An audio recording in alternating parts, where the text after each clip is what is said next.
13వ అధ్యాయము 30వ వచనం నుండి 14వ అధ్యాయము 8వ వచనం వరకు మనం చదువుకుంటాం. సంఖ్యాకాండము 13వ అధ్యాయం 30వ వచనం నుండి 14వ అధ్యాయము 8వ వచనం వరకు ఈ భాగాన్ని మనం చదువుకుంటాం. సంఖ్యాకాండం 13వ అధ్యాయం 30వ వచనం ప్రారంభం నుంచి 14వ అధ్యాయం 8 దాకా చదువుకుంటాం.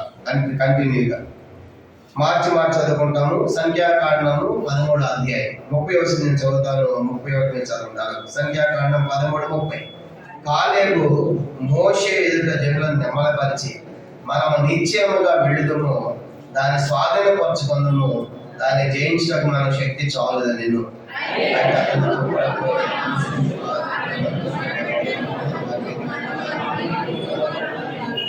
మరియు వారు తాము సంచరించి చూసిన దేశమును గురించి ఇశ్రాయేలుతో చెడ్డ సమాచారం చెప్పి, మేము సంచరించి చూసిన దేశము తన నివాసులను భక్షించే దేశం, దానిలో మాకు కనపడిన జనులందరూ ఉన్నత దేవులు.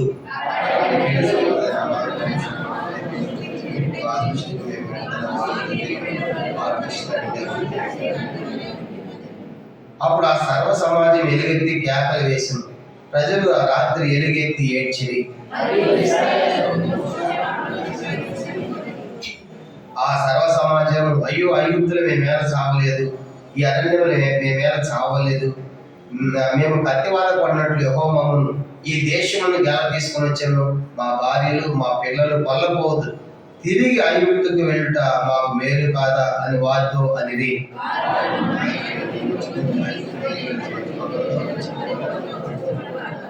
మోషే అహరోనులు సర్వ సమాజ సంఘం ఎదుట సాగిలపడిరి.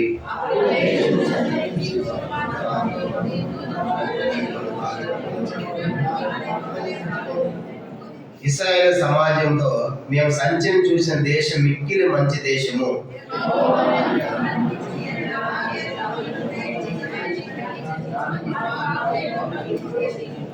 చాలా ప్రార్థన. పరలోకమందున్న మా తండ్రి, పరిశుద్ధ దేవ, మీ స్తోత్రాలు. ఈ మధ్యాహ్న కాల సమయంలో నీ ప్రజలతో కలిసి నేను కూడా ఆరాధించి తీసుకొచ్చిన పరిశుద్ధ లేఖనాలకే స్తోత్రాలు. కాలేబులు 45 సంవత్సరాల అరణ్యయాత్రలో ఘోరమైన మహాఘోరమైన అరణ్యయాత్రలో, పాము తేలిగలిగినటువంటి అరణ్యయాత్రలో ప్రభావ నడిపించారు. ఐగుప్తు నుంచి గొర్రెపిల్ల రక్తం ద్వారా తండ్రి కాలేబు విమోచించబడినవాడుగా, నన్నైతే ప్రభావ మీ సొంత అమూల్యమైన రక్తం చేత గొర్రెపిల్లగా వచ్చి నన్ను విడిపించినందుకు స్తోత్రాలు.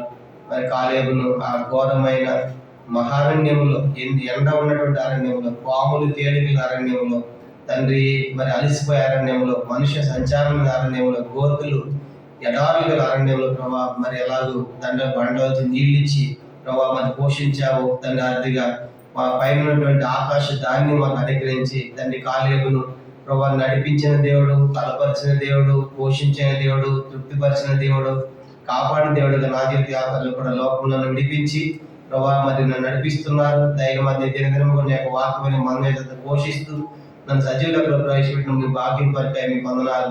దాని వ్యక్తిగతంగా, కుటుంబంగా, సమాజం చేసిన ప్రతి మేలు ఉపకారాలు కూడా మేము కృతజ్ఞతాస్తుతులు చెల్లించుకుంటున్నాం. తిరిగి ప్రభు ఈ సమయంలో కాలేబు యొక్క జీవితం మేము ధ్యానం చేయబోతుంటుండగా తండ్రి మాకు కావాల్సిన వాకులు అనుగ్రహించమని, కాలేబు జీవితం ద్వారా మా అందరికి కావాల్సిన వాకులు, హెచ్చరికలు, ఆదరణతో కూడిన మాటలు, ప్రభా రక్షణకరమైన మాటలు, సరిచేసుకునే మాటలు మీరు అనుగ్రహించి మహిమ పొందమని యేసు క్రీస్తు వారి పరిశుద్ధమైన నామంలో ప్రార్థించి వేడుకొనుచున్నాము తండ్రి. ఆమేన్. ఇక్కడ మనం చదువుకున్నటువంటి భాగము మనం చూసినప్పుడు, మోషే మరి కనాను దేశాన్ని పంపిస్తున్నాడు కనుక 12 గోత్రాల నుంచి కూడా మరి ఆ గోత్ర ప్రధాని ఒకడు చొప్పున 12 గోత్రాలు కూడా 12 మంది ప్రధానులు పంపిస్తున్నాడు. వేగు చూచి రావడానికి, ఆ దేశాన్ని చూచి రావడానికి పంపించాడు. వారిలో మనకి కనబడతాడు కాలేబు. కాలేబు యోధా గోత్రానికి సంబంధించిన వాడు. కాలేబు గోత్రం అంట 13:6 యెహోషువ 13:6 చూడండి. యోధా గోత్రమునకు యెఫున్నె కుమారుడైన కాలేబు. తర్వాత 8వ వచనం, ఎఫ్రాయిము గోత్రమునకు నూను కుమారుడైన హోషేయ. కాబట్టి కాలేబు గోత్రం, యోధా గోత్రం నుంచి కాలేబును, ఎఫ్రాయిము గోత్రం నుండి హోషేయ లేదా ఆయన పేరు యెహోషువ, రెండు పేరు హోషేయ అన్న యెహోషువ అన్న రెండు ఒకటి. కాబట్టి యెఫున్నె కుమారుడైన కాలేబు యోధా గోత్రం నుంచి అయితే ఎఫ్రాయిము గోత్రం నుంచి ఎవరు పోతున్నారు? యెహోషువ పోయారు. అలా 12 మంది కూడా పోయి ఆ దేశాన్ని సంచరించి చూచి వచ్చినటువంటి వారిలో 10 మంది ఏమో చెడ్డ వార్త ఇచ్చారు, చెడ్డ సమాచారం తీసుకొచ్చారు. ఇద్దరేమో మంచి సమాచారాన్ని, మంచి వార్తలు తెచ్చిన వారిగా మనకు కనబడతారు. వారిని ఈరోజు మనము ఆ ఇద్దరిలో ఒకడే కాలేబుగా మనకు కనబడతాడు. కాలేబు అనగా అర్థము కుక్క అని అర్థం. చెప్పండి, కాలేబు అంటే అర్థం ఏంటి? ఒకటి కుక్క. రెండవది కాలేబు అంటే పరాక్రమశాలి అని కూడా అర్థం ఉంది. కనుక ఒకటి కుక్క అని అర్థం ఉంది, లేదంటే మరొక అర్థము పరాక్రమశాలి అని కూడా మనకి కాలేబు అనే పదానికి అర్థం వస్తూ ఉంది. మొత్తం మనకి బైబిల్లో ముగ్గురు కాలేబులు మనకు కనబడతారు. అంటే మనకు కాలేబులు మొత్తము ముగ్గురు కనబడతారు. ఒక ఆయన యెఫున్నె కుమారుడైన కాలేబు. ఈయన 12 ప్రధానుల్లో కూడా వెళ్ళి ఆ దేశాన్ని వేగు చూడటానికి వెళ్ళినటువంటి వారిలో ఒకడైన యెఫున్నె కుమారుడైన కాలేబు మనకు ముఖ్యమైన కాలేబుగా మనం చూడబోతున్నాం ఈరోజు. రెండో కాలేబు మొదటి దినవృత్తాంతములు 2వ అధ్యాయంలో 18వ వచనం, 19వ వచనం, 42వ వచనంలో మరొక కాలేబు మనకు కనబడతాడు. మొదటి దినవృత్తాంతములు 2వ అధ్యాయం 18, 19, 42 వచనాల్లో యోధా మనుమడైన హెస్రోను కుమారులో ఒకడు. యోధా మనుమడైన హెస్రోను కుమారులో ఒకడైతే రెండవ కాలేబుగా మనం చూస్తాం. ఇది మొదటి దినవృత్తాంతములు 2వ అధ్యాయం 18, 19 వచనాలు, 42 వచనంలో కనబడే కాలేబు యోధా మనుమడైన హెస్రోను కుమారులో ఒకడు అని రాసుకోవాలి. అక్కడ మూడో కాలేబు మొదటి దినవృత్తాంతములు 2వ అధ్యాయం 50 వచనంలో, మొదటి దినవృత్తాంతములు 2వ అధ్యాయం 50 వచనంలో యోధా ముని మనవడైన కాలేబు మనవల్లో ఒకడు. కనుక యోధా ముని మనవడు కాలేబు అయితే ఆ మనవల్లో ఒకడు కాలేబు. మొత్తం మనకి ముగ్గురు కనబడతారు. మొదటి కాలేబు ఆ దేశాన్ని వేగు చోట్లాడిపోయినటువంటి 12 మందిలో ఒకడైన యెఫున్నె కుమారుడైన కాలేబు. రెండవ వాడు యోధా మనవడైన హెస్రోను కుమారులో ఒకడు. మూడవది యోధాకు ముని మనవడైనటువంటి కాలేబు మనవల్లో ఒకడిగా మనకి కాలేబు కనబడతాడు. అయితే ఈరోజు మనము యెఫున్నె కుమారుడైన కాలేబుని గురించి మనము ధ్యానం చేయబోతున్నాం. యెఫున్నె కుమారుడైన కాలేబు. కాలేబు అనేటువంటి మాటకు కుక్క అని అర్థము, పరాక్రమశాలి అని అర్థము. యెఫున్నె అంటే అర్థము ప్రత్యేకించబడినవాడు. యెఫున్నె అంటే అర్థము ప్రత్యేకించబడినవాడు లేదా స్థిరపరచబడినవాడు అని అర్థం. తన తండ్రి పేరు యెఫున్నె కదా, తనకి యెఫున్నె అంటే ప్రత్యేకపరచబడినవాడు, స్థిరపరచబడినవాడు అని అర్థం. తర్వాత కనజు అంటే కనజు కుమారుడు అని చూస్తాం. యెఫున్నె కుమారుడు కనజు కుమారుడు. కనజు అంటే వేటాడుట లేదా మనుషుల్ని పట్టుట అని అర్థం. కాబట్టి కాలేబును గురించినటువంటి అర్థాలు చాలా అద్భుతంగా చూస్తాం. కాలేబు అంటే కుక్క, పరాక్రమశాలి. యెఫున్నె అంటే స్థిరపరచబడినవాడు, ప్రత్యేకించబడినవాడు. కనజు అంటే వేటాడుట కనుక, అంటే మనుషులను పట్టేవాడు మనకు కనబడతాడు. కాబట్టి అయితే ఈ యొక్క కాలేబు నుంచి కనీసం ఈరోజు 10 సంగతులు మీకు జ్ఞాపకం చేయాలని కోరుతున్నాను. కాలేబు కనుక మనం చూసాం కదా, ఈ కాలేబు ఎక్కడ కనబడతారు మనకంటే ఐగుప్తులో నుంచి విడిపించబడిన వారిలో మనకి ఎవరున్నారు? కాలేబు కూడా ఉన్నారు. సంఖ్యాకాండంలో దేవుడు చెప్పాడు కనుక 32 మనం చదువుకున్నాం కదా, ఏమని చెప్పాడు? 32 10, 11 వచనాలలో 20 సంవత్సరాలు పైబడినటువంటి వారిలో ఐగుప్తులో వచ్చిన మనుషుల్లో యెఫున్నె కుమారుడు కాలేబు, నూను కుమారుడు యెహోషువ తప్ప ఎవడు కూడా పూర్ణ మనసుతో నన్ను అనుసరింపలేదని చెప్పాడు. కాబట్టి మొట్టమొదటి సంగతి మనం చూసినప్పుడు 1,00,000 మంది బయలుదేరిన జనాభాలో ఇద్దరు పూర్ణ మనసుతో మంచి మనసు అనుసరించిన వారిలో ఒక వ్యక్తి కాలేబు అని మనం చూస్తాం. కాబట్టి కనీసం బైబిల్లో 6 సార్లు రాయబడింది ఈ మాట. మంచి మనసు, పూర్ణ మనసు, నిండు మనసు అనే పదము కనీసం 6 సార్లు చెప్పబడింది. ఆ నిండు మనసుతో లేదంటే మంచి మనసుతో లేదంటే పూర్ణ మనసుతో అనుసరించిన వాడిని. మొట్టమొదటిది సంఖ్యాకాండం 14వ అధ్యాయం 24వ వచనంలో. సంఖ్యాకాండము 14వ అధ్యాయం మొదటి లక్షణం ఏంటంటే పూర్ణ మనసుతో లేదా నిండు మనసుతో లేదంటే మంచి మనసుతో అనుసరించిన వాడు అని మనం చూస్తాం. సంఖ్యాకాండం 14వ అధ్యాయము 24వ వచనం చూడండి. 24 నా సేవకుడైన కాలేబు మంచి మనస్సు కలిగి పూర్ణ మనసుతో నన్ను అనుసరించి హేతువు చేత అతనికి పోయిన దేశంలోని ప్రవేశం. 2 మాటలు, మంచి మనసు, రెండవది పూర్ణ మనస్సు. కనుక ఇది ఎవరు చెప్తున్నారు ఈ మాట? దేవుడు చెప్తున్నాడు. నా సేవకుడైన కాలేబు అంటే కాలేబుని గురించిన సాక్ష్యం ఎవరు ఇస్తున్నారు ఇక్కడ? దేవుడు ఇస్తున్నారు. నా సేవకుడైన కాలేబు మంచి మనస్సు కలిగిన వాడు, పూర్ణ మనస్సు కలిగిన వాడు. కనుక మంచి మనస్సు, పూర్ణ మనస్సు రెండు సార్లు చెప్పండి. మూడవది సంఖ్యాకాండం 32వ అధ్యాయం. సంఖ్యాకాండం 32వ అధ్యాయము 11వ వచనం. సంఖ్యాకాండం 32వ అధ్యాయం 11వ వచనంలో 20 ఏళ్ళు మొదలుకొని పై ప్రాయం కలిగి ఐగుప్తు దేశం వచ్చిన మనుషుల్లో పూర్ణ మనస్సుతో యెహోవాను అనుసరించిన కెజేనీయుడగు యెఫున్నె కుమారుడైన కాలేబు. రాయబడింది పూర్ణ మనస్సుతో అనేది మనము మూడోసారిగా మనం చూస్తాం. నాలుగోసారి ద్వితీయోపదేశకాండం 1వ అధ్యాయం 36వ వచనం. ద్వితీయోపదేశకాండం 1వ అధ్యాయము 36వ వచనం. ద్వితీయోపదేశకాండం 1వ అధ్యాయము 36వ వచనం. యెఫున్నె కుమారుడైన కాలేబు తప్ప మరి ఎవరిని చూడడు, అతడు పూర్ణ మనస్సుతో యెహోవాను అనుసరించను. ఇది 4వసారి రాయబడి పూర్ణ మనస్సు. 5వసారి యెహోషువ గ్రంథం 14వ అధ్యాయము 8-9 వచనాలు. యెహోషువ గ్రంథం 14వ అధ్యాయం 8-9 వచనాలు. నాతో కూడా బయలుదేరి వచ్చిన నా సహోదరులు జనుల హృదయములను కలుగు చేయగా నేను నా దేవుని యెహోవాను నిండు మనస్సుతో అనుసరించేదని. ఇదేవో చెప్తున్నారు? చెప్పండి, ఇదేవో చెప్తున్నారు? ఇది కాలేబే చెప్తున్నాడు. కనుక ఇంత చదువుకున్న మనం సంఖ్యాకాండం చదువుకున్నదేమో దేవుడు చెప్పాడు 32వ అధ్యాయంలో. తర్వాత మనం చదువుకున్నాం. కనుక ఇప్పుడు సంఖ్యాకాండం 14వ అధ్యాయం కూడా ఎవరు చెప్పారు? దేవుడే చెప్పాడు. కనుక క్షమించండి, సంఖ్యాకాండం 32వ అధ్యాయం చెప్పింది మోషే చెప్పాడు. సంఖ్యాకాండం 32వ అధ్యాయం 10-11 వచనాల్లో మోషే చెప్పాడు ఏమని? నా సేవకుడైన కాలేబు పూర్ణ మనసుతో అనుసరించిన వాడు అని. ఇప్పుడు సంఖ్యాకాండం 14వ అధ్యాయంలో చూసినప్పుడు ఎవరు చెప్తున్నారు చూడండి. 14-8 వచనంలో నాతో కూడా బయలుదేరి వచ్చిన నా సహోదరులు నా జనుల హృదయమును కలుగు చేయగా నేను నా దేవుడి యెహోవాను నిండు మనస్సుతో అనుసరించితిని. కనుక 9 కూడా ఆ దినమున మోషే ప్రమాణం చేసి నీవు నా దేవుడైన యెహోవాను నిండు మనస్సు అనుసరించదు కనుక నీవు అడిగిపెట్టిన భూమి నిత్యముగా నీకు నీ సంతానం ఎల్లప్పుడూ స్వాచ్ఛంగా ఉండుదని. కాబట్టి ఇక్కడ 14వ అధ్యాయం 8వ వచనంలో చెప్తుంది ఎవరంటే కాలేబే చెప్తున్నాడు. నేను ఎట్లా దేవుని ప్రేమించానంటే నిండు మనస్సుతో. 14వ అధ్యాయం 24వ వచనం చెప్పింది ఎవరు? దేవుడు చెప్పాడు. నా సేవకుడైన కాలేబు నిండు మనసుతో అనుసరించిన వాడు. సంఖ్యాకాండం 32వ అధ్యాయం 10-11 చెప్పింది ఎవరు?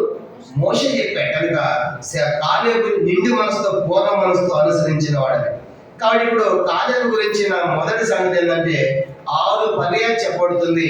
కాలేబు చెప్పాడు, మోషే చెప్పాడు, దేవుడు చెప్పాడు. ఏమని? నిండు మనసుతో అనుసరించిన వాడు అని. ఇప్పుడే లేదంటే పూర్ణ మనసు లేదంటే మంచి మనసు.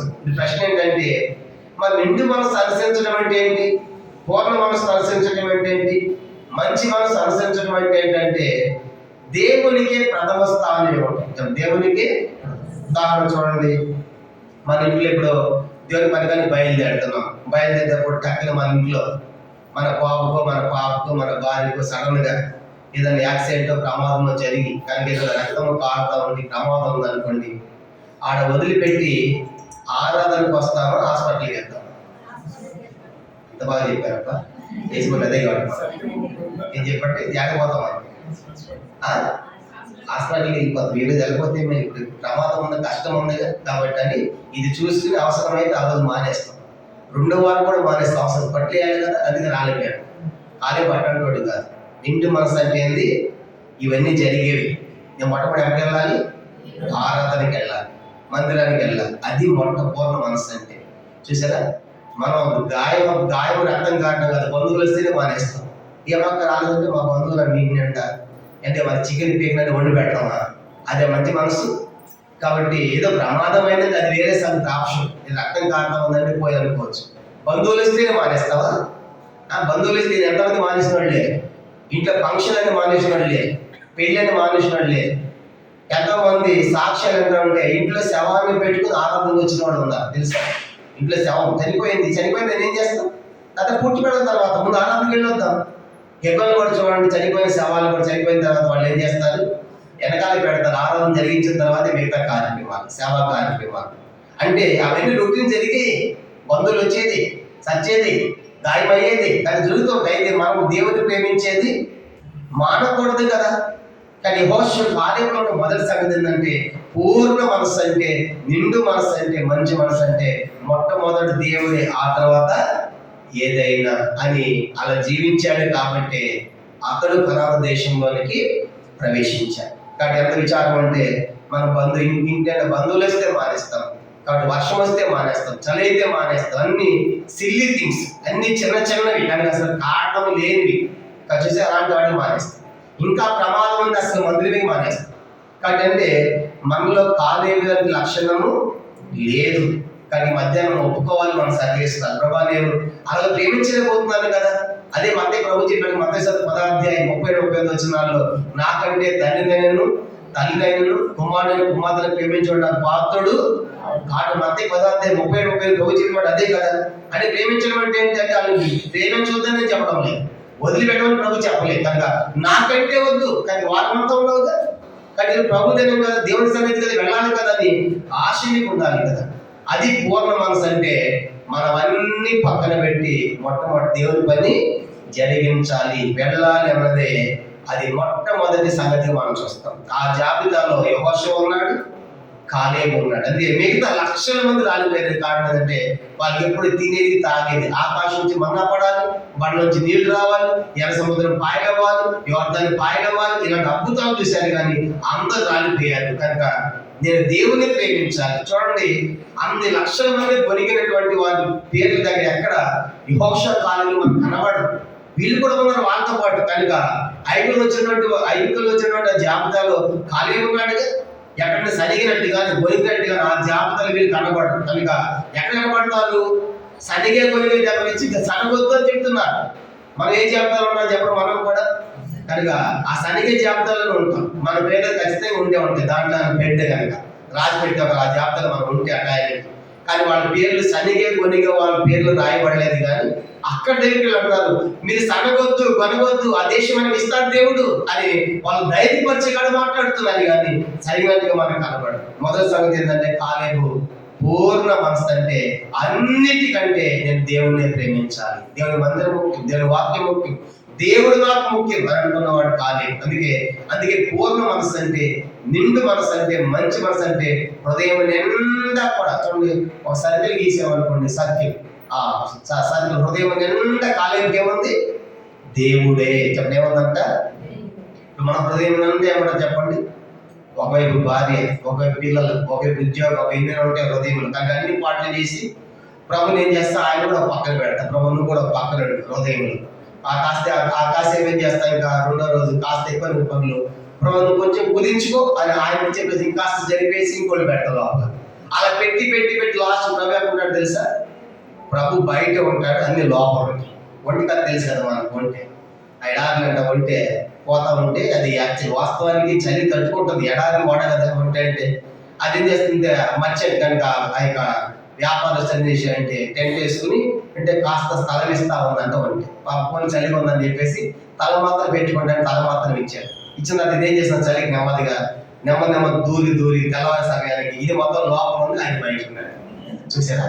కానీ ఇప్పుడు మన కథ కూడా ఎట్లా ఉందంటే ప్రభుని తీసుకున్నా కానీ లోపలికి ఇవన్నీ చేర్చి ఇప్పుడు ప్రభు ఎక్కడ ఉన్నాడు? లోపలే. అందుకే ప్రకటన 3:20 ఏమంటాడు? ఇదిగో నేను తలుపుతో నిల్చుండి అంటే ఎందుకు ఇవన్నీ లోపలికి ఆయన బయట ఉన్నాడు. కానీ అంటే అర్థం ఏంటంటే మనం పూర్ణ మనస్సుతో దేవుని ప్రేమించడం లేదు. అందుకే మార్కు సువార్త దేవుని ప్రేమించేది ఎట్లా ప్రేమించాలంట? మార్కు సువార్త 12వ అధ్యాయం. మార్కు సువార్త దేవుడు చెప్పిన మాట అలా ప్రేమించాడు కాలేబు. మార్కు సువార్త 12వ అధ్యాయము మనం గమనించమంటే 29-30 వచనాలు. మార్కు సువార్త 12వ అధ్యాయం 29 నుంచి. అందుకు యేసు ప్రధానమైనది ఏదనగా, ఓ ఇశ్రాయేలు వినుము, మన దేవుడైన ప్రభు అద్వితీయ ప్రభు. నీవు నీ పూర్ణ హృదయంతో, నీ పూర్ణ ఆత్మతో, నీ పూర్ణ వివేకంతో, నీ పూర్ణ బలముతో నీ దేవుడైన ప్రభువును ప్రేమింపొందిన ప్రధానమైన అన్ని పూర్ణంగా, కానీ కొంతమందిగా కనుక పూర్ణముగా నిండు మనసు, మంచి మనసు కనుక అలా మన దేవుణ్ణి సేవించాలి, అలా ప్రేమించాలి. కాలేబులో మొదటి లక్ష్యం ఏంటంటే నిజంగా లక్షల మందిలో అలాగూ ప్రేమించాడు కాలేబు. అంటే హృదయం అంతా కూడా దేవుడిని పెట్టుకున్నాడు. మొట్టమొదటి దేవుడు, ఆ తర్వాత భార్య, ఆ తర్వాత పిల్లలు, ఆ తర్వాత పనులు అనుకున్నాడు. అందుకే అతను కనాన్ దేశంలోనికి ప్రవేశించగలిగాడు. కాబట్టి ఈ మధ్యాహ్నం మనం దేవుణ్ణి పూర్ణ మనసుతో ప్రేమించే వారమేనా? అలా మన పనులన్నీ పక్కన పెట్టి దేవుని కోసం వెళ్ళగలం.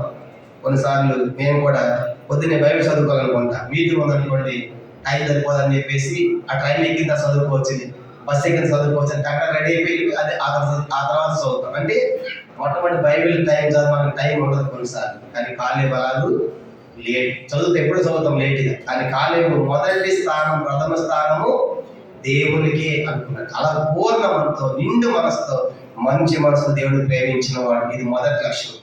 రెండో చూసినప్పుడు కాలేబు మంచి సాక్ష్యం ఉంది. కాలేబు చెప్పండి ఏమన్నా రెండోది కాలేబుకి అంటే ఎవరిచ్చే సాక్ష్యం? మొట్టమొదట దేవుడు చెప్పాడు, నా సంఖ్యాకాండం 14:24లో నా సేవలను కాలేబు మంచి మనసుతో అనుసరించిన వాడు, పూర్ణ మనసు అనుసరించాడు కాలేబు నుంచి దేవుడు చెప్పాడు. రెండవది సంఖ్యాకాండం 32:10-11 మోషే చెప్తున్నాడు. కనుక ఈ లక్షల మందిలో యెహోషువ కాలేబులాగా పూర్ణ మనసు అనుసరించడం ఒక్కడ కనపడలేదని మోషే చెప్పాడు. మూడోది ఇప్పుడు 14వ అధ్యాయం యెహోషువలో తన గురించి తానే చెప్తున్నాడు, నేను నా దేవుని యెహోవా నిండు మనసుతో అనుసరించినాడు. కనుక మన గురించి సాక్ష్యం మనం చెప్పుకోవడం కాదు, మన గురించి పక్కవాడు చెప్పాలి, మన గురించి దేవుడు చెప్పాలి. ఇప్పుడు యెహోషువ గురించి, కాలేబు గురించి దేవుడు చెప్తున్నాడు. రెండవ దైవజనుడు అనేటువంటి మోషే కూడా దైవజనుడు కదా, మోషే చెప్తున్నాడు. కనుక కాలేబు ఎవరు? నిండు మనసు అనుసరించిన వాడు. దేవుడు చెప్తున్నాడు పూర్ణ మనసు అనుసరించిన వాడు. తాను కూడా చెప్పుకుంటున్నాడు. ఎన్నోసార్లు మన గురించి మన డబ్బా చెప్పుకుంటాం. నేను ఎంత గొప్పవాడు తెలుసా, ఎంత ప్రార్థన కూడా తెలుసా, ఎంత సమర్పణ తెలుసా, మన గురించి మనం చెప్పుకుంటాం. మన డబ్బా మనం కొట్టుకోవడం కాదు. మన గురించి ఎవరు చెప్పాలి? పక్కవాళ్ళు చెప్పాలి, దేవుడే చెప్పాలి. నిజమే, ఆయన ఆత్మీయుడే, ఆయన సమర్పణే, ఆయన ప్రార్థన మన గురించి ఇతరులు చెప్పాలి, మన గురించి దేవుడు చెప్పాలి. అది నిజమైన సాక్షి. కాలేబు 3 ఉన్నాయి. తన గురించి తను చెప్పుకుంటాడు, దేవుడు చెప్తున్నాడు, దైవజనుడు కూడా చెప్పాలి. రెండోది మనం గమనించినటువంటి మంచి సాక్ష్యం కలిగిన వాడిగా కాలేబు మనకు కనబడతాడు. మూడో చూద్దాము. కాలేబులో ఉన్న 3వ లక్షణము చూడండి. యెహోషువ గ్రంథం 14వ అధ్యాయం. యెహోషువ గ్రంథం 14వ అధ్యాయము మనం గమనించామంటే 6-7 వచనాలు. ఆ దేశం పంపించిన తర్వాత చూసినామని వచ్చిన తర్వాత ఏం జరుగుతుంది? యెహోషువ గ్రంథం 14వ అధ్యాయము చూడండి, మనం గమనించమంటే 14వ అధ్యాయము 6-7 వచనాలు చదువుకుంటాం. యోధా వంశస్థులు గిల్గాలులో యెహోషువ యుద్ధకు రాగా కెనెజీయుడు యెఫున్నె కుమారుడైన కాలేబు అతను ఇలా మనవి చేసెను. కాదేషు బర్నేలో దావీదు మోషేతో, యెహోవా నిన్ను గూర్చి నేను చెప్పిన మాట నీ వెలుగుదు. నేను దేశం వేగు చూసినప్పుడు యెహోవా సేవకుడైన మోషే కాదేషు బర్నేను పంపినప్పుడు నేను 40 ఏండ్ల వాడను. ఎవరికి నీ భయపడక నేను చూచినట్టు అది వర్తమానము చెప్పు. కానీ కాలేబు ఎట్లాంటి వాడు అంటే, మూడో సంగతి, ఎవరికి నీ భయపడని వాడు. మూడో చెప్పండి, కాలేబు ఎట్లాంటి వాడు అంట? ఎవరికి భయపడ అంటే దేవునికి మాత్రమే భయపడేవాడు. మనుషులకు భయపడేవాడు, దేవునికి భయపడాడు. చూసారా? అందుకే దానిలో వాళ్ళ స్నేహితులు ఏమంటారు? రాజా, మేము ఈ ప్రతిమకు నమస్కారము చెయ్యం. కాబట్టి ఎందుకు? మేము దేవునికి భయపడుతున్నాం, నీకు భయపడటం లేదు. చూసారా? అంటే మనుషులకు భయపడేవాళ్ళు అక్కడ ఎవరికి భయపడ్డారు? దేవునికి భయపడుతున్నారు. కాబట్టి మనకు కనబడుతుంది ఏంటంటే కాలేబులో ఉన్న 3 అద్భుత లక్షణము. మూడవది, ఎవరికి భయపడిన వాడంటే దేవునికి భయపడేవాడు. ఇంకో మాట చెప్పాలంటే ధైర్యవంతుడు. చెప్పండి, భయపడిన వాడు ఏమంటారు చెప్పండి? ధైర్యవంతుడు అంటారు. ఎంత ధైర్యంగా, భయం లేదా? ఏం భయం లేదు, ధైర్యం. కాబట్టి కాలేబులు చూసేది ధైర్యవంతుడు, ఎవరికి భయపడని వాడు, దేవునికి మాత్రమే భయపడేవాడు మనకు కనబడతాడు. అందుకే కాలేబులో ఉన్న ధైర్య సాహసం ఎంతో గొప్ప. అందుకే ఆయనకున్న పేరుకున్న అర్థం ఏమని చెప్పుకున్నాము? 2వ అర్థం కాలేబు అంటే పరాక్రమశాలి, అంటే ధైర్యవంతుడు, ఎవరికి భయపడిన వాడు, దేవునికే భయపడేవాడిగా మనకు కనబడతాడు. ఎంత ధైర్యవంతుడో తర్వాత చెప్తాను కింద వచ్చినారు. కాబట్టి కాలేబు ఉన్నటువంటి లక్షణము 3వ మనం చూసినప్పుడు, ఇతడు ఎవరికి భయపడిన వాడు, తర్వాత ధైర్యశాలి, కానీ దేవునికి మాత్రమే భయపడేవాడు. 4వ చూద్దాము. యెహోషువ గ్రంథం 14వ అధ్యాయం 7వ వచనం చూడండి, 2వ భాగం. నేను చూచినట్టు అతని వర్తమానము తెచ్చితిని. ఇప్పుడు ఆ దేశం పోయిన తర్వాత ఎట్ట చెప్పాడంట ఆ దేశం కథ అంతా కూడా చూచింది చూసి మనమైతే ఏం చేస్తాం, కాస్త ఇంకెక్కిస్తాం, కాస్త తగ్గిస్తాం కదా. కొన్నిసార్లు కలుగుతాం, కొన్నిసార్లు ఏమో అధిక మందులు తీసేస్తాం. దాని కాలు పడినట్టుగా చూసింది అంటే యథార్థవంతుడు. చెప్పండి కాలేజీ ఎలాంటి చెప్పండి, చూచిందే చూచింది చూసంటే చెప్పాడంటే తను ఏమని చెప్పండి, యథార్థవంతుడు. కనుక వేరేదేం చెప్పడు, అబద్ధం చెప్పడు, కల్పించడు, తీసేయడు. కనుక యథార్థవంతుడిగా మనకు కనబడతాడు. లేనిది పుట్టించని వాడు, లేని వార్తను పుట్టింపకూడదని రాయబడి. కాబట్టి ఇప్పుడు మిగతా 10 మంది చేశారు, లేని వార్తను పుట్టించారు. కనుక వాళ్ళు కాస్త కలిపి చెప్పారు. వాళ్ళు ఏమన్నా తెలుసా, వాళ్ళ దృష్టికి మనము మెడతల్లాగా ఉన్నాం, వాళ్ళు కూడా అట్టేగా ఉన్నాం.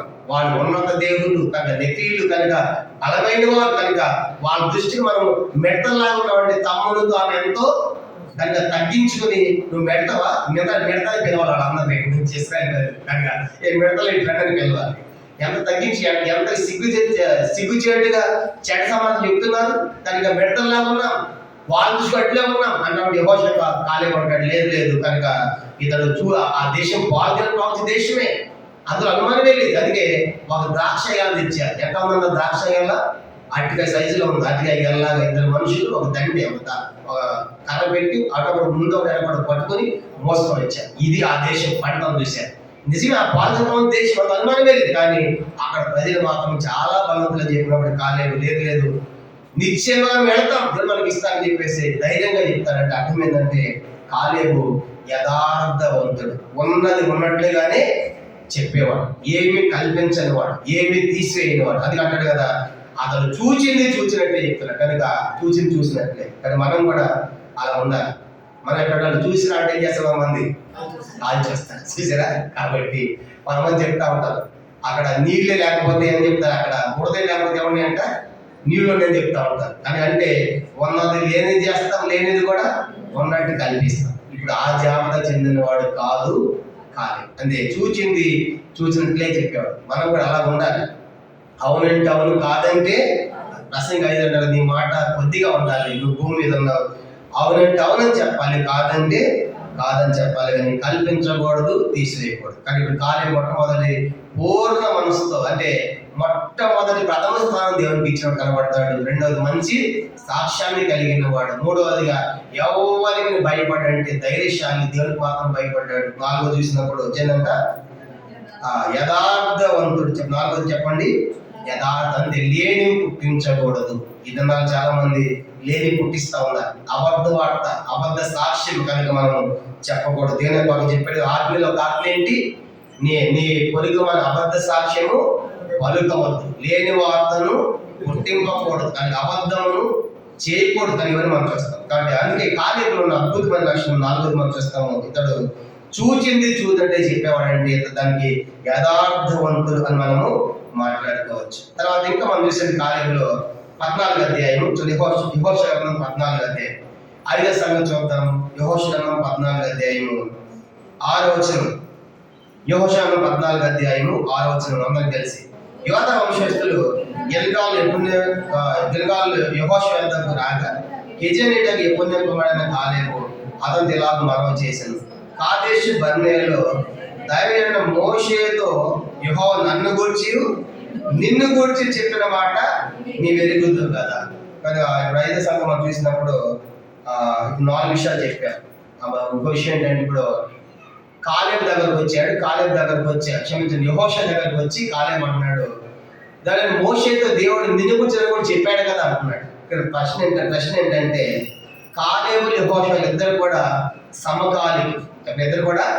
సమకాలికులు. ఒకే వయసు కలిగిన వారు. సమకాలిక అర్థం ఏంటి, ఒకే వయసు కలిగిన వారు. ఒకే వయసు కలిగిన వారు ఎక్కడ ఉంటారు, ఎవరు మాట్లాడుకుంటారు, అరే ఒరే తురే ఏమో ఉంటాయి కదా. కనుక అట్లా ఇంకా చాలా మంది దాని పదాలు అట్లాగా టింకు పింకు అని మాట్లాడుకుంటూ ఉంటారు. కనుక అవన్నీ అయిపోయి అలా ఇద్దరు సమకాలీకులా ఉండి ఒక్కసారిగా యెహోషువ నాయకుడు అయ్యాడు. ఇప్పుడు ఆయన కింద పని చేయాలి. ఎవరు ఎట్లా ఉంటుంది ఊహించండి. ఇప్పుడు అంటే మనతో ఉన్న స్నేహితులే, అప్పుడు దాకా అదే దూరేవారు మనం మాట్లాడుకుంటాము. ఒక్కసారి నేను పెద్ద ఆఫీసర్ అయ్యాడు అనుకోండి, నెమ్మది ఫోన్ చేస్తాం వాళ్ళకి, వాటి అదంతా మాకు తెలుసు, మనతో మాది తిరిగిన వాడే, ఎంత పెద్ద జాబ్ వాడికి అంటాం కదా. మనం అయితే కనుక తట్టుకోలేదు. నిజంగా స్నేహితులాగా ఉంటాం, కానీ నీ మీద వాడు అధికారం ఏంటంటే మాత్రం అస్సలు తట్టుకోరు. మన పెద్దోడు వానికి నేను ఉండాలి. ఇప్పుడు కాలేవు ఆరేతులు అనకూడదు, దైవజెండా అని పిలవాలి, యెహోషువ. తర్వాత నా యజమాని అని పిలవాలి. అలా పిలవాలంటే ఎంతగా కాలేవు తగ్గించుకోవాలి.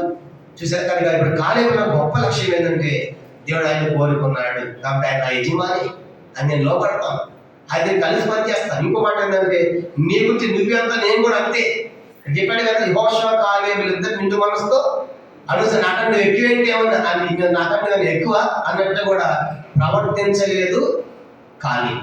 నిజంగా ఇప్పుడు కాలేవు స్థాయిలో మనం ఉంటే ఎట్లా ఉంటుందని చెప్పండి. కాలేవు పొజిషన్ మనం ఉంటే మన మీద ఉన్నట్టు మన స్నేహితులు అధికారులు అనుకోండి. ఒక మాట ఇర్మియా గ్రంథం 13వ అధ్యాయం చూడండి. ఇర్మియా గ్రంథం 13వ అధ్యాయము, ఇర్మియా గ్రంథం 13వ అధ్యాయం 21వ వచనం. ఇర్మియా గ్రంథం 13వ అధ్యాయము అందరం కలిసి 21వ వచనం. ఇర్మియా గ్రంథం 13వ అధ్యాయము 21వ వచనం చదువుకుంటాం. 21 చదవండి. నీవు నీ స్నేహితులుగా చేసుకున్న వారిని ఆయన మీద అధిపతులుగా నియమించినప్పుడు నీవేమి చాలండి. అది ప్రశ్న. ఇప్పుడు ఆ ప్రశ్న సమాధానం చెప్పండి. మళ్ళా చదవండి. నీవు నీ స్నేహితులుగా ఉన్నటువంటి వారి మీద ఆయన నీ స్నేహితులను నీ మీద అధిపతులుగా నియమిస్తే నీవేం చేస్తావు? ఇప్పుడు నీకు అర్థమయ్యే మాట చెప్పాలంటే ఇది నీవు ఉన్నావు, నీ స్నేహితులను నీ మీద అధికారులు చేస్తే నువ్వేం చేస్తావు? ఏం చేస్తాను చెప్పండి, అది ప్రశ్న. దాని సమాధానం చెప్పాలి. సంతోషిస్తావా అంటే ఆయనకి ఇప్పుడు సార్ అని పిలవాలి. అప్పటిదాకా అరే ఓరి అన్న, ఇప్పుడు ఆయన సార్ అనాలి, యజమాని అనాలి. కనుక మనకి ఎంతో కష్టం ఇది. కనుక మొన్నటిదాకా ఉన్నవాడు ఇప్పుడు నా మీద అధికారి అవుతాడా, నాకంటే గొప్పవాడు అవుతాడా అని మనం దానికి ఎంతో సూపర్లేటివ్ డిగ్రీ అంటే ఇది ఒక విధంగా సీలు అనమాట. అంటే నేను చెప్పే సంగతి ఏంటంటే యెహోషువ కాలంలో ఇద్దరు సమకాలికులే, కానీ దేవుడు యెహోషువ నాయకుడి చేశాడు.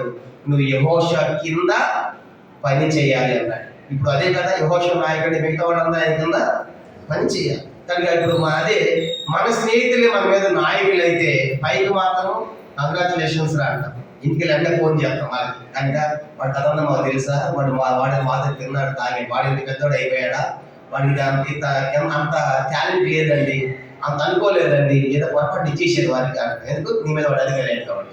పైకి మాత్రం స్నేహితులు అంటాం. కానీ ఇప్పుడు అలాంటి లక్షణం మనకి ఎవరు కనపట్టలేదు, ఖాళీ లేదు.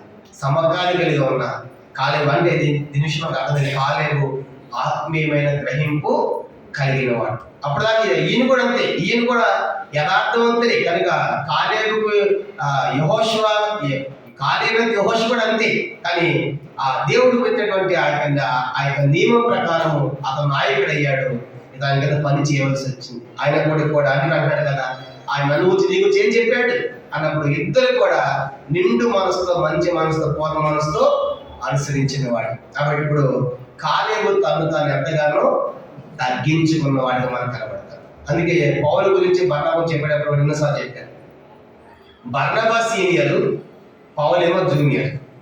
బర్నబా అపోస్తలుల దగ్గర యెరూషలేములో ఉంటాడు. ఉన్న తర్వాత పౌలు ఏమో దమస్కు పట్టణం పోయి పట్టుకొని రావాలని పోయి ఈయన పట్టుకొని రక్షణ పొంది అక్కడ సువార్త ప్రకటించాడు దమస్కులు. అక్కడ చంపాలనుకుంటే అక్కడ సహోదరులు ఏం చేశారు, యెరూషలేము పంపించారు. యెరూషలేము వచ్చిన తర్వాత యెరూషలేములో పేతురు గారి మీద అపోస్తలులు ఉన్నారు. అక్కడ బర్నబా ఉంటాడు. ఉన్నప్పుడు వచ్చి అపోస్తలులను కలుసుకోవాలని ప్రయత్నం చేస్తూ ఉంటే వీళ్ళు భయపడి ఎవరు ఆయన దగ్గరికి రాను. ఎందుకు? సౌలు దుర్మార్గుడు, భయంకరుడు, మనుషులు చంపిన వాడు, హింసించిన వాడు, జైలు పెట్టిన వాడు చెప్పి సాగిపోతా ఉంటే బర్నబా దగ్గరికి పోయి ఆయనతో మాట్లాడి ఆ కథను తెలుసుకుంటాడు. ఏమని ఆయన చెప్తాడు, మార్పు నాకు యేసు కనపడ్డాడు, దీని యేసు చూసాను, రక్షణ పొందని చెప్పగానే అవైతే డీటెయిల్ తెలుసుకుని ఆవిడ బర్నబా గారు వచ్చి అపోస్తలుల దగ్గరకు వచ్చి నిజమైన ఆయన మారాడు అని అనుమానం లేదు, ఆయన క్రైస్తవుడు అయ్యాడు, యూద మతంలో లేడు పౌలు, కనుక సౌలు పౌలుగా మారాడు చెప్పగానే అప్పుడు వీళ్ళు అపోస్తలులు ఎవరు తీసుకున్నారు, పౌలు గారిని లోపలికి తీసుకుంటారు. ఈయన వచ్చి గ్రీస్ దేశం వారితో స్వార్థ ప్రకటిస్తా ఉంటే అక్కడ యూదులు ఏమైనా నిన్నదాకా మాతో మొత్తం యూద మతంలో క్రైస్తవులు ప్రకటిస్తామని చంపాలనుకున్నప్పుడు అపోస్తలులు ఆలోచించి ఇక్కడ ఉండేది మంచిది కాదు, నువ్వు వెంటనే ఎక్కడికి వెళ్ళిపోవాలి, తార్సుకి వెళ్ళని చెప్పేసి ఆ ప్రాంతానికి పౌలు గారిని పంపిస్తారు. ఆ తర్వాత సువార్త ప్రయాణాలు మొదలవుతాయి. ఇప్పుడు చెప్పండి, బర్నబా గారు సీనియరా, పౌలు సీనియరా? బర్నబా గారు. కానీ అపోస్తలుల కానీ 13వ అధ్యాయం ప్రయాణాలు స్టార్ట్ అవుతుంది. అన్నిట్లో ప్రసంగాలు చేసింది ఎవరు చెప్పండి? పౌలు గారు. పక్కన ఎవరుంటారు? బర్నబా ఎవరు? నువ్వు జూనియర్వి, నేను తీసుకెళ్ళి నెక్స్ట్లో అపోస్తలుడు నువ్వు కూర్చుని నేను చెప్తాను. మనలాంటి వాళ్ళం అయితే మాత్రం అట్లే అంటాం. నువ్వు ఆపలు వచ్చాక నువ్వు చెప్తే ఎట్లాగా, నువ్వు నా దగ్గర వచ్చిన వాడు నువ్వు కూర్చుని నేను వాకి చెప్తాను. కానీ బర్నబా కూడా ఎంత మంచి మనసు అంటే, బర్నబా కూడా పౌలు గారు చెప్తా ఉంటే బర్నబా మౌనంగా ఉంటాడు. అంటే అర్థం ఏంటి? పౌలు గారు దేవుడు ఎన్నుకున్నాడు. కానీ అది నాకంటే సీనియరే కావచ్చు, ఆయన నాకంటే జూనియరే కావచ్చు, నేను సీనియర్ కావచ్చు, కానీ దేవుడు అతనికి ఇచ్చే స్థానము అదని చెప్పేసి బర్నబాలో అలాంటి ఎంత తగ్గింపు కనబడుతుందో సేవకుడు మనకి కాలేజీలో కూడా అదే కనబడుతుంది. అందుకే ఈ కాలేజీ కూడా ఆ యెహోషువతో కూడా అనొచ్చు, నువ్వు నేను ఒకటే అన్నట్టు అనొచ్చు, కానీ అలా అంటాం లేదు. కనుక నా యజమాని కనుక నా బాసే, నా సాని, ఆయనకి నేను ఉంటా. కారణం ఏంటంటే దేవుడు ఆయన పెట్టాడు. కానీ కాలేజీలో ఇది ఒక సిలువ కాదు, అంటే తాను ఎంతగానో తగ్గించుకోవడం. కనుక మన కొన్ని ఉద్యోగాలు నేను కొంతమంది నాకు తెలుసు. ఒక ఆయన చెప్పాడు, మధ్య ఒక ఉద్యోగం మానేశాడు. మేము ఒక స్థలం సేవ చేసినప్పుడు వైజాగ్లో. ఎందుకన్నా ఉద్యోగం మానేసామంటే, అన్న నాకంటే పచ్చగా నా మీద ఆఫీసులో అవుతున్నారట. వాళ్ళు నాకంటే వెనకొచ్చి వాడు నాకంటే పైన ఆఫీసులో అయ్యాడు, వాటిని ఎంత పని చేయాలి, ఆ జాబ్ రిజైన్. కనుక అదేం చేయండి. ఎందుకంటే మొదట వాడు నాకేమో ఉన్నాడు, ఇప్పుడు వాడు ఏమని పిలవాలి, బాస్ అని పిలవాలి, సార్ అని పిలవాలి. వాడు ఇట్లా అనిపించినప్పుడు ఇప్పుడు సార్ బాస్ అన్నది ఎంత కష్టము మీకు అర్థమే. బాగా చెప్పాలంటే మొన్నటిదాకా ఎంఆర్ఓ ఉన్నాడు, ఇప్పుడు ఆయన ఒకసారి ఏమో కలెక్టర్ అయిపోయాడు. కనుక ఆయన పిల్లలు ఎట్లా అందుకే స్థాయి పోయిన తర్వాత అక్కడ మనం ఉద్యోగం చేయలేము. కనుక ఎంత మనం యుగో ఉంటుంది అక్కడ, కనుక తగ్గించుకోవడానికి కష్టం. కానీ ఇప్పుడు బర్నబాలో మనకు కనబడిన తగ్గింపు సేమ్ కాలేజీలో కూడా కనబడుతుంది. అంటే కాలేజీ ఎంతో తగ్గింపు కలిగిన వాడు. దాని మీద ఆయన యెహోషువ యజమానుని పిలిచాడు. అలాగే ఆయన కింద ఆయన నాయకత్వంలో పనిచేసి ఆయన చెప్పింది చేశాడంటే తను తాను తగ్గించుకున్నవాడు కాలేజీ. కాలేజీలో మొదటిది పూర్ణ మనసు అంటే నిండు మనసు, మంచి మనసు అంటే ప్రథమ స్థానం ఇచ్చిన వాడు దేవునికి. రెండవదిగా మంచి సాక్ష్యాన్ని కలిగిన వాడు. మూడవదిగా ఎవరికి భయపడేవాడు అంటే ధైర్యవంతుడు, దేవునికి భయపడేవాడు. నాలుగవది యథార్థవంతుడు. ఐదవది తను తాను తగ్గించుకున్నాడు. ఆరవది చూడండి, ఆరవది బలవంతుడైన. యెహోషువ గ్రంథం 14వ అధ్యాయం. యెహోషువ గ్రంథం 14వ అధ్యాయము. యెహోషువ గ్రంథం 14వ అధ్యాయము గమనించామంటే 11వ వచనం. యెహోషువ గ్రంథము 14వ అధ్యాయము 11వ వచనం 11 చదవండి. మోషేని పంపినాడు, ఎంత బలమో నేటి వరకు నాకంత బలం. కాబట్టి ఆరో సంగతి మనం చెప్పుకుంటే ఆలయం ఎట్లాంటి వాడంటే బలవంతుడు. చెప్పండి ఏంటంట? బలవంతుడు. ఏ వయసులో అయినా పైన 10 వచనం. అప్పుడు ఆయన వయసు ఎంత? ఇదిగో నేను ఇప్పుడు 85 ఏండ్ల వాడాను. కనుక కాలేజీ వయసు అంతా ఇప్పుడు చదువుకునే సమయానికి ఎంత అంటే ఇక్కడ 85 ఏండ్ల వయసులో మోషే నన్ను పంపినప్పుడు నాకు ఎంత బలం ఉందో ఇప్పుడు నాకు అంతే బలం ఉంది. అంటే 40లో కూడా 80లో కూడా 40 కనబడతాం. చెప్పండి, 80 సంవత్సరాల్లో 40 సంవత్సరాల బలం కనబడతాం. ఎవరు? కాలేజీ. ఈనాడు మనం కూడా ఎన్ని ప్రయత్నాలు చేస్తాం, 60 20గా ఉండాలి. కానీ 60 సంవత్సరాలు 20 సంవత్సరాల్లో ఉండాలని అలా బ్యూటీ ప్యార్లర్లు టికెట్ ఎన్ని వేసుకుంటున్నారు. కనుక రంగులు పింగులు ఎందుకు కనపడాలి, యవనస్త్రాలు కనపడాలి. 60 సంవత్సరాలైనా సరే నిండు యవనంగా కనపడాలి. కానీ ఆయన ఏం వేసుకోకుండా కనపడుతుంది ఆయన బలం. ఎవరిలో చెప్పండి? 80 సంవత్సరాలు ముసలం అంటే శరీరం అంతా ఏమైపోయి ఉంటుంది, వేలాడతా ఊగిపోతా ముడతల్లాగా ఉండాలి. అదే కదా 80 సంవత్సరాలు. ఇక్కడ 80 ఎవరు లేరు. కనుక 80 ఉండవు రాలేదు. కాబట్టి గమనించండి, 80 సంవత్సరాలు ఎవరు లేరు. కనుక 80 సంవత్సరాలు మనం ఉంటాం లేదు, గ్యారెంటీ లేదు. 80 సంవత్సరాలు ఎక్కడ ఉంటారు? ఇప్పుడు సమాధిలో ఉంటారు. మనకంటే ఇప్పుడు 60 డెడ్ లైన్ అనమాట. 60 ఉంటే గ్రేట్ అనుకోవాలి ఈ దినాలు. కనుక సరే ఉంటే అధిక బలం ఉంటే మన సంతోషమే. కానీ ఇప్పుడు కార్యం గురించి మరొక సంగతి ఏంటంటే ఆయనకి 85 ఏళ్ల వయసులో కూడా ఏం తగ్గలేదంట, బలము తగ్గలేదు. అంటే తన శరీరం ముడతపడలేదు. చూడు, కనుక అంత బలం ఉంది. మరి మనమేమో 60 సంవత్సరాలకి 20 సంవత్సరాలకి తిప్పలు పడుకుంటాం. కనుక అవి తిని ఇవి తిని రకరకాల ట్రీట్మెంట్, రకరకాల ఆహారాలు, కనుక ఎర్రగా ఉండాలని, తెల్లగా ఉండాలని, బలంగా ఉండాలని ఎన్నో చేస్తున్నాం. అయినప్పటికీ కూడా ఆరోగ్య టప్ వెళ్ళిపోతున్నాం. కనుక కొంట్ల ఈయనకేమో ఇవి అంటాడు, నాకు 85 ఏండ్ల 85 ఏండ్ల వయసు, ఇప్పుడు 85 85 సంవత్సరాల వయసులో నాకు ఏ బలం ఉన్నా ఇప్పుడు 40 సంవత్సరాల బలం. ఎలా సాధ్యమైంది? కాలేజీకి ఎట్లా వచ్చింది బలం అంటే దేవుడే యెహోవా.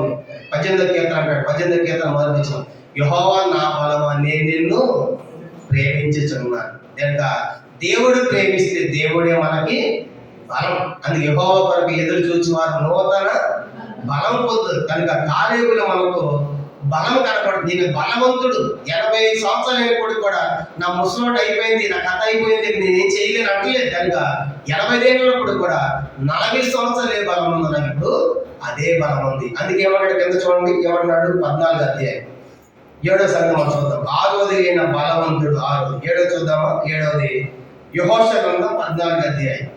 అందరం కలిసి 11, 12 వచనాలు. యెహోషువ గ్రంథం 14వ అధ్యాయము 11, 12 వచనాలు. మోషే నన్ను పంపినాడు, నాకు ఎంత బలమో నేటి వరకు నాకు అంత బలం. యుద్ధము చేయడం కానీ వచ్చించుకోవడం కానీ నాకు ఎప్పటి ఎట్లు బలం ఉండదు. ఏం చేయడానికి బలం ఉందంటే ఆయనకి? ఏం చేయడానికి బలం ఉంది? ఏ వయసులో? 80 సంవత్సరాల వయసులో జీవితాలు కర్ర ఉండాలి. చెప్పండి, పడిపోకుండా జీవితాలకు కర్ర ఉండాలి. ఈ పైన ఏమంటారు, చేతిలో పెట్టుకుంటాడంట, కర్ర కాదు కత్తి ఉండాలంటాడు. చెప్పడేమన్నంట 80 సంవత్సరాల వయసులో ఏం చేస్తానంటున్నాడు ఆయన? యుద్ధం చేస్తాం. ఎంత అద్భుతమైంది ఇంకేమన్నా యుద్ధం. అందుకే ఏం కోరుతున్నాడు ఆయన? 12 వచ్చింది ఇప్పుడు 12. కాబట్టి ఆ దినమున యెహోవా సెలవిచ్చిన ఈ కొండ ప్రదేశము నాకు దయచేయను. అనాకీయులు ప్రాకారముల గొప్ప పట్టణం అక్కడ ఉన్న సంగతి ఆ దినము నీకు వినబడదు. యెహోవా నాకు తోడై ఉన్నది అట్లా యెహోవా సెలవిచ్చినట్లు వారి దేశమును స్వాధీనపరచుకొందును. అయ్యా కొండ ప్రదేశం ఉంది కదా, ఆ కొండ ప్రదేశము నాకి. యెహోషువతో మాట్లాడితే, యెహోషువ గారు నా యజమాని, నువ్వు నాకు ఇప్పుడు ఆ కొండ ప్రదేశం ఉంది కదా, అనాకీయులు ఉన్నారు కదా, ఆ అనాకీయులు నేనేం చేస్తాను చెప్పండి? యుద్ధం చేస్తాను. కాబట్టి దేవుడు నాకు తోడుగా ఉంటాడు. తోడుగా ఉంటే యుద్ధం చేసి ఆ కొండ ప్రదేశం అనాకీయులు వెళ్ళగొట్టి ఆ దేశాన్ని నేను స్వాధీనపరచుకున్నాను. కాబట్టి ఇప్పుడు నాకేం చేయాలంటే ఆ కొండ ప్రదేశం అంటే అర్థం ఏంటంటే 80 సంవత్సరాల వయసు, 85 సంవత్సరాల వయసులో ఆయన ఏ ప్రదేశం కోరుకుంటాడు చెప్పండి? యుద్ధాలు ఉన్న ప్రదేశం. మనం ఏం చేస్తాం చెప్పండి? ఆ యుద్ధం నాకు వదిలేసారు, ఇది ఈ భూమి చేశారా కదా. మనం యుద్ధం వెళ్ళడానికి భయపడతాం. యుద్ధం అంటే మనకు భయం. అలా యుద్ధం చేయాలంటే కష్టం. మనకి కట్టి పెట్టింది మాత్రం ఈ చాలే నాకు అంటాం. ఇప్పుడు ఆయన ఏమంటున్నాడు? కష్టమైంది, భారమైంది నాకేమండి, నా మీద వేసుకుంటా, నేను యుద్ధం చేస్తాను, మిగతా వాళ్ళు పంచాలి. చెప్పండి, మనం అయితే ఏం చేస్తాం చెప్పండి? అక్కడ యుద్ధం మనం వెళ్తామా? యుద్ధం ఉందంటే కష్టం అన్నది అదేం అనుకోదు. కనుక ఏ కష్టం లేనిది నెమ్మదిగా ఉన్నది అన్ని కట్టి పెట్టిందంటే ఆ వెరీ గుడ్ యుద్ధం మసాలంటే. కానీ ఈయనేమంటాడంటే ఆ కొండ ప్రదేశం ఉంది, అక్కడ అనాకీయులు ఉన్నారు, వీళ్ళంతా ఎవరు భయపడుతున్నారు, నాకు అది ఏముంది? 80 ఏళ్ళప్పుడు కూడా యుద్ధం చేయడానికి నాకేముంది? బలం ఉంది. నా చేతిలో కర్ర కాదు కత్తి ఉంటుంది. వెళ్తాను, దేవుడు నాకు తోడుగా ఉంటే ఆ దేశాన్ని నేను స్వాధీనపరచుకుంటాను. చూసా అంటే 85 ఏళ్ల వయసులో కూడా యుద్ధం చేస్తున్నాడు. అంటే అంత ఒక యుద్ధశాలిగా మనకు కనబడతాడు కాలేబు. కనుక వండర్ఫుల్ కానీ కాలేబు జీవితం. అంత మాత్రమే కాదు, వెళ్ళాడు, వీళ్ళు యుద్ధం చేశాడు, యుద్ధం చేసి ఓడించాడు. చూడండి అన్నమాట 15వ అధ్యాయం మనం గమనించామంటే 13, 14 వచనాలు చదువుకుంటాం. యెహోషువ గ్రంథం 15వ అధ్యాయం. అనాకీయుని ఓడించాడు. యెహోషువ గ్రంథం 15వ అధ్యాయము 13, 14 వచనాలు. యెహోషువకి ఇచ్చిన ఆజ్ఞ చొప్పున యోధాము చేసిన మన్యం యెఫున్నె కుమారుడైన కాలేబునకు వంతును, అనగా అనాకీయుల వంశకర్త అయిన అర్బా యొక్క ఆ పట్టణం ఇచ్చింది. అది హెబ్రోను. పక్కన చదవండి. అక్కడ నుండి కాలేబు అనాకీ యొక్క 3 కుమారులైన షేషయి, అహీమాను కాలమైన అనాకీయుల వంశీయులను వెలగొట్టి వారి దేశమును ఏ సంవత్సరాల వయసులో? 80 సంవత్సరాల వయసులో ఆ కొండ ప్రదేశాన్ని కోరి అనాకీయులు వెళ్ళగొట్టి వారి దేశాన్ని స్వాధీనపరచుకున్నాడు. అంటే తను కష్టపడి ఆ భూభాగాన్ని సంపాదించాడు. అంటే ఇక్కడ ఏం జ్ఞాపకం చేయబడుతుందంటే వీళ్ళలో ఒక యుద్ధశాలిగా మనకు కనబడతాడు. 80 సంవత్సరాల వయసు వచ్చినప్పటికీ కూడా నేను యుద్ధం చేస్తానని యుద్ధం చేశాడు, విజయం పొందాడు. విజయం పొందడమే కాదు, వాళ్ళు శత్రువులు వెళ్ళగొడితే దేశానికి ఏమని చెప్పండి? శత్రువులు వెళ్ళగొడితే దేశంలో ఏముంటది? నెమ్మది తారటయ్యాడు. 14వ అధ్యాయము 15వ వచనం. యెహోషువ గ్రంథం 14, 15. పూర్వం హెబ్రోను పేరు కిరీతబ్బ, అర్బా అనాకీయులో గొప్పవాడు. అప్పుడు యుద్ధము లేకుండా దేశం అంటే యుద్ధము లేకుండా కాడమేంటి వాళ్ళంతా నేను చేశాడు కాలేబు వెళ్ళగొట్టాడు. కాబట్టి దేశాన్ని నెమ్మలపరిచాడు. దాని నెమ్మది తీసుకొచ్చాడు. కానీ కాలేబు ఒక విజయుడు కనబడతాడు, కాలేబు మనకి నెమ్మది తెచ్చిన కనబడతాడు, కాలేబు బలవంతుడు మనకు కనబడతాడు, కాలేబు యథార్థవంతుడు మనకు కనబడతాడు. కాలేబు దేవునికి మాత్రమే భయపడేవాడు, మనుషులు భయపడేవాడికి లేడు. కాలేబు పూర్ణ మనసుతో, మంచి మనసుతో, ప్రథమ స్థానంతో దేవుని ప్రేమించిన వాడు. కాలేబు మంచి సాక్ష్యాన్ని కూడా కలిగిన వాడిగా మనం కనబడతాం. కానీ ఇవన్నీ కూడా ఎన్నో అద్భుతమైన సంగతులు మనం కాలేబులో చూస్తాం. 80 సంవత్సరాల వయసులో ఆ కొండ ప్రదేశం చూడమాట 12 వచ్చిన ఏమన్నాడు 14:12లో, కాబట్టి అది యెహోవా సెలవిచ్చిన ఈ కొండ ప్రదేశము నాకు దయచేయము. కదా కొండ ప్రదేశం అనాకీలు ఉన్నారు కాబట్టి ఆ కొండ ప్రదేశం నాకు కావాలి. కొండ ఏం తెలియజేస్తా ఉంది? కొండ ప్రదేశం అంటే కొండ 2 విషయాలు తెలియజేస్తాం. ఒకటి కొండ అనుభవం అనేది ప్రార్థనా జీవితాన్ని చూపిస్తా వచ్చాను. కొండ అనేది ఏం చూపిస్తాను? కొండ అది యేసుప్రభు ఏ కొండకి వెళ్ళాడు? ఒలీవల కొండ. యేసుప్రభు కొండ ఏంటి చెప్పండి? ప్రార్థన. రెండోది కొండ ఎత్తైన అనుభవం చూపిస్తుందంటే ఆత్మీయ జీవితంలో నేను ఉన్నతంగా ఎత్తుగా నేను ఎదగాలి అన్నది కాలేబు ఆశ. కొండ ప్రదేశం అనేది ప్రార్థన గుర్తు. కొండ అనేది ఎత్తైన ఆత్మీయ అనుభవాన్ని చూపిస్తా ఉంది. కానీ ఆత్మీయ జీవితం మనము దినాన్ని కూడా ఏమని చెప్పండి? ఆత్మీయ ఎదగాలి. కాబట్టి అట్లా కొండ అనుభవాలకు మనం కావాలని ప్రభు కోరుతా ఉన్నాడు. కానీ కాలేబు ఇప్పుడు మనం దాదాపు అనేక సంగతులు మొదటి కాలేబు పూర్ణ మనస్సు అనుసరించిన వాడు, అంటే ప్రథమ స్థానం ప్రభుకి ఇచ్చిన వాడు. రెండవది కాలేబు మంచి సాక్ష్యాన్ని కలిగిన వాడు. దేవుడు చెప్పాడు, దావీదు మోషే చెప్పాడు, ఆయన కూడా చెప్పాడు, ముగ్గురు చెప్పాడు, మంచి సాక్ష్యం ఉంది. తర్వాత ఉన్నట్లు చెప్పేవాడంటే యథార్థవంతుడు. తర్వాత ఎవరికి భయపడేవాడంటే ధైర్యవంతుడు, దేవుని మాత్రం భయపడేవాడు. ఐదవది ఆయన తను తాను తగ్గించుకున్నాడు. ఆరవదిగా బలవంతుడు. ఏడవదిగా యుద్ధము చేసి తన మీద భారం వేసుకున్నవాడు. తర్వాత విజయం సాధించిన వాడు. తర్వాత నెమ్మది తీసుకొచ్చిన వాడు. అంత మాత్రమే కాదు, చూడండి తర్వాత సంఖ్యాకాండం 13వ అధ్యాయం. ఇంకొక సంగతి చెప్పి మనం ముగించుకుంటాం. సంఖ్యాకాండం 13వ అధ్యాయము. సంఖ్యాకాండం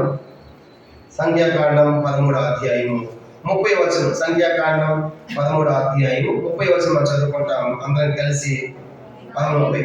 కాలేబు మోషే జనులను నెమ్మదిపరిచి మనము నిశ్చయముగా వెళుదుము, దాన్ని స్వాధీనపరచుకుందాం, దాన్ని జయించడం మనకు శక్తి చాలుందని కాలేబు చెప్పి మాట చూడండి. ఇప్పుడు కాలేబు వెళ్తాను ఈ మాట. కాలేబు అన్నాడు జనులను నెమ్మలు పోనిచ్చి అంటే అర్థం ఏంటి? జనులకు కలవరం పుట్టించారు. 10 మంది సమాచారం ప్రజలు ఏమని చెప్పండి? కలవరం అయిపోయింది. అయ్యో వాళ్ళు ఉన్నత దేవులు మెడతల్లాగా ఉన్నాం, ఆదేశం మనం ఎక్కడ చేయిస్తాం, మా కోట మనం ఎక్కడ చేయిస్తాం అని చెప్పేసి 10 మంది సమాచారం ప్రజలందరూ కుంగిపోయారు. ఎలుగెత్తి ఏడ్చారంట. 14వ అధ్యాయం 1వ వచనం. అప్పుడు సర్వ సమాజం ఎలుగెత్తి కేకలు వేసిన ప్రజలందరూ ఆ రాత్రి ఏడ్చారు. ఈ 10 మంది సమాచారము ఏడ్పించింది. 10 మంది యొక్క సమాచారము ప్రజలను డేలాపరిచారు, పొంగు చేశారు. అలాంటి పరిస్థితుల్లో కాలేబు లేచాడు అంటాడు కదా, అందరు నెమ్మది పరుస్తారు. మీరు ఎందుకు టెన్షన్ పడుతున్నారు? ఎందుకు కంగారు పడుతున్నారు? ఎందుకు ఆగబోతున్నారు? నెమ్మది ఉండండి అని చెప్పి వాళ్ళు నెమ్మది పడతాడు. మనం నిశ్చయముగా మస్ట్ అండ్ షుడ్ అంటే ఖచ్చితంగా వెళ్తాం, అందులో అనుమానమే లేదు. ఆ దేశాన్ని స్వాధీనపరచుకుంటాం, దాన్ని జయించడం మనకు శక్తి చాలని. ఎట్లా తెలిసి కాలేజీకి వెళ్తామని? కాబట్టి కాలేజీకి ఎట్లా తెలిసి వెళ్తామని విశ్వాసం. కనుక మనం వెళ్తాం అంటే కాలేజీలు ఈ మాట ఏం తెలియజేస్తాయి అంటే ప్రజలు నెమ్మలపరిచాడు, కలవను తొలగించాడు, విశ్వాసాన్ని పుట్టిస్తున్నాడు. కనుక మనతో దేవుడు ఉన్నాడు. మీరు ఎందుకు కుంగిపోతున్నారు? కనుక వాళ్ళు మనుషులే, మనతో దేవుడు అన్నారు. కాబట్టి మనం తప్పనిసరిగా పోయి దానిని స్వాధీనపరచుకుంటాం, దాన్ని మనం శక్తిని ఇస్తామని చెప్పేసి వాళ్ళందరికీ ధైర్యపరుస్తున్నట్లుగా మనకు కనబడతారు. అందుకేమన్నట్టు ఇంకో మాట 14వ అధ్యాయం మనం గమనించామంటే 8వ వచనం. 14వ అధ్యాయం 8వ వచనం.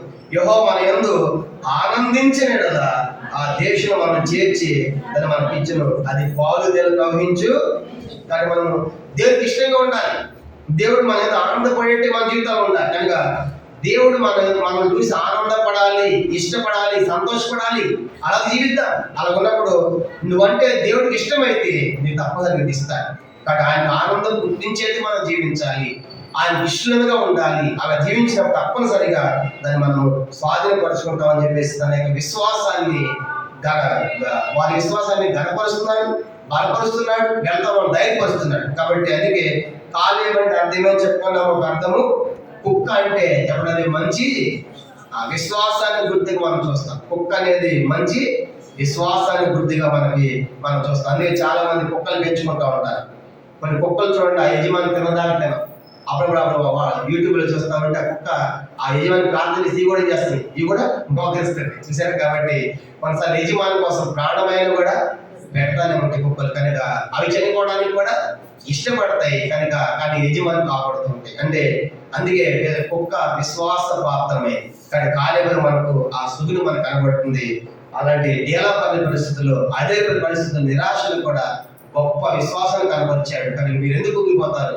మనం నిశ్చయముగా మస్ట్ అండ్ షుడ్ ఖచ్చితంగా మనం వెళ్తాం. దేవుడు మనకి ఇస్తాడు మన సాధనలు. అయితే ఒకటి ఏంటంటే, మనం దేవుణ్ణి సంతోషపరిచేట్టుగా ఆనందపరిచే మన జీవితాలు ఉండాలి అని వాళ్ళు ధైర్యపరిచిన వాడిగా మనకి కనబడతారు. కాబట్టి ఆ రీతిగా మిగతా 10 మంది ఏమో చెడ్డ సమాచారం తెచ్చారు. వాడు ఏమని చెప్పారు చూడండి, సంఖ్యాకాండం 13వ అధ్యాయం 31, 32 వచ్చిన సంఖ్యాకాండం 13వ అధ్యాయం 31, 32. అయితే అతనితో కూడా పోయిన మనుషులు, ఆ జనులు మనకంటే బలవంతులు, మన వారి మీదకి మోజాలమని మరియు తాము సంచరించిన దేశం గురించి ఇశ్రాయేలు చెడ్డ సమాచారం చెప్పి, మేము సంచరించి వచ్చిన దేశము తన నివాసం భక్షించే దేశము, దానిలో మాకు కనబడి ఉన్నత దేవులు, అక్కడ నెఫీల సంబంధమైన అనాథ వంశపు నెఫీలను చూసి మా దృష్టికి మేము మెడతల మార్గదర్శినట్లే ఉంటాం. అది వాళ్ళు ఏమన్నారంటే, ఆ దేశం మిగతా 10 మంది ఆ దేశాన్ని మనం పోజాలేము, ఎందుకంటే అక్కడ వారు ఉన్నత దేవులు, మనం మెడతల్లాగా ఉన్నాం అని చెప్పారు. అయితే వాళ్ళు చెడ్డ సమాచారం చెప్పారు. చెప్పండి, యెహోషువ కాలేబు యెహోషువ ఏ సమాచారం చెప్పారు? మంచి సమాచారం. ఏంటంట? మంచి సమాచారం. ఎముకలకు పుష్టి అంట. కనుక పుష్టి, కానీ చెడ్డ సమాచారం ఏమో ఎముకలు కూడా చేస్తాం. కాబట్టి ఇది మంచి సమాచారం, ఎముకల పుష్టి. ఇప్పుడు ఎందుకు మంచి సమాచారం ఏంటి? కొత్త నిబంధనల ప్రకారం మంచి సమాచారం ఏంటి?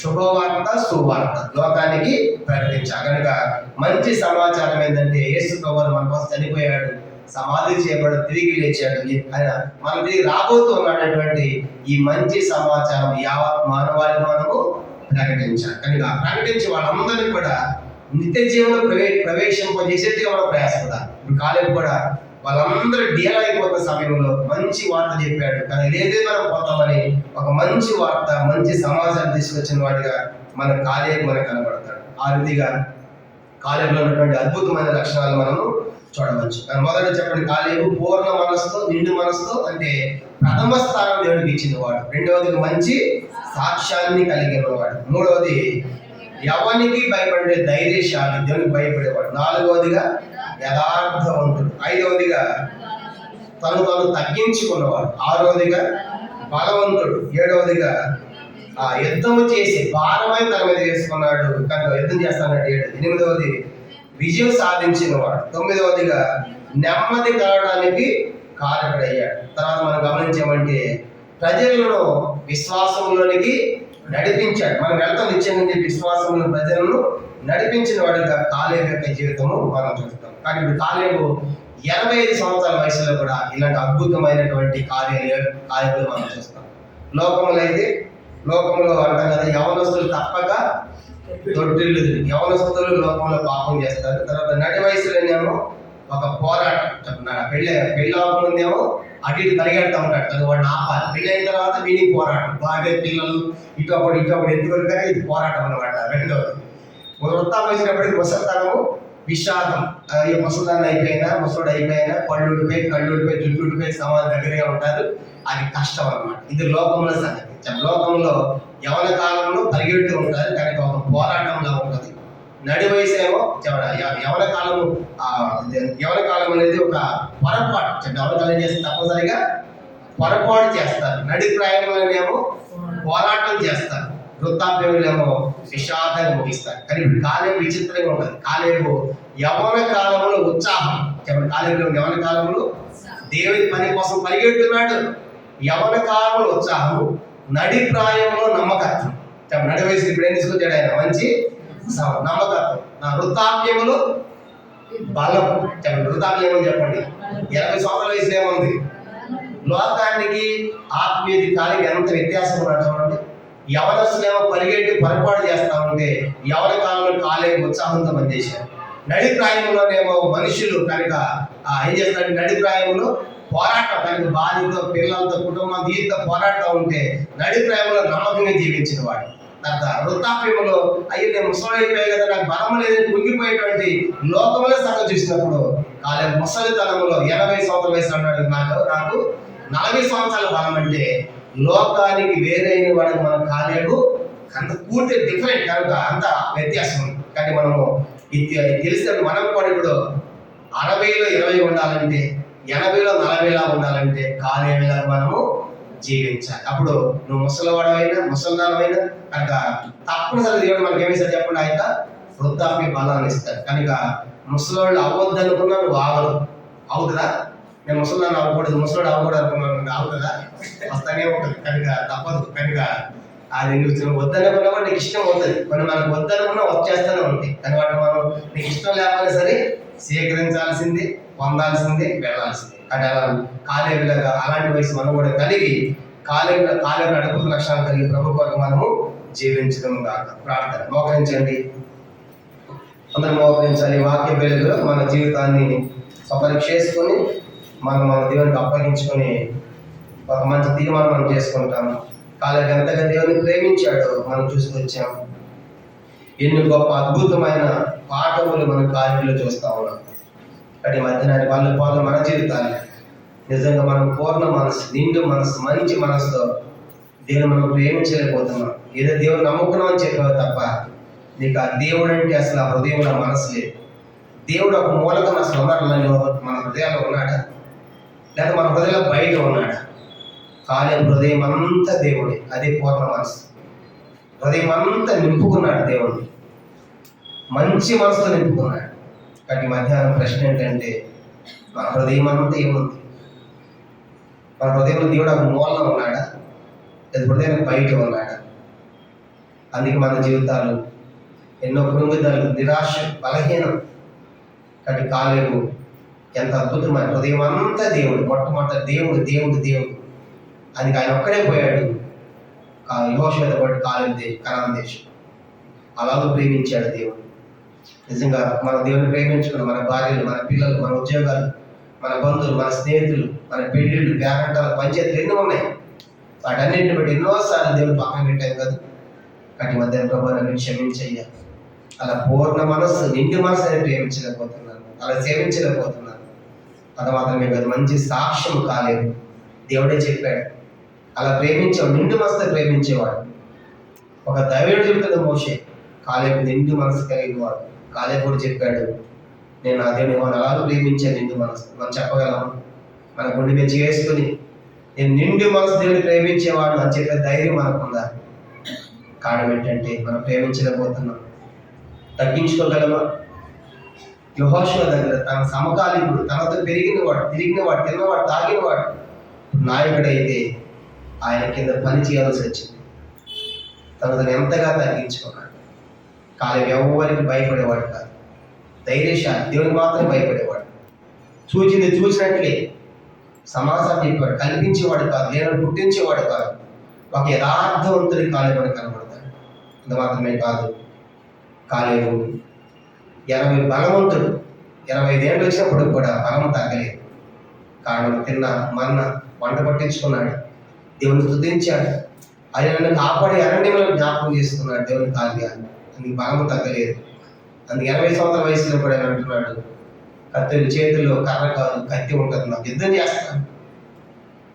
విజయశాలిగా మనకు కనబడతాడు, విజయం సాధించడం మనకు కనబడతాడు, నెమ్మది తీసుకొచ్చడం మనకు కనబడతాడు, నెమ్మలపరచడం మనకు కనబడతాడు.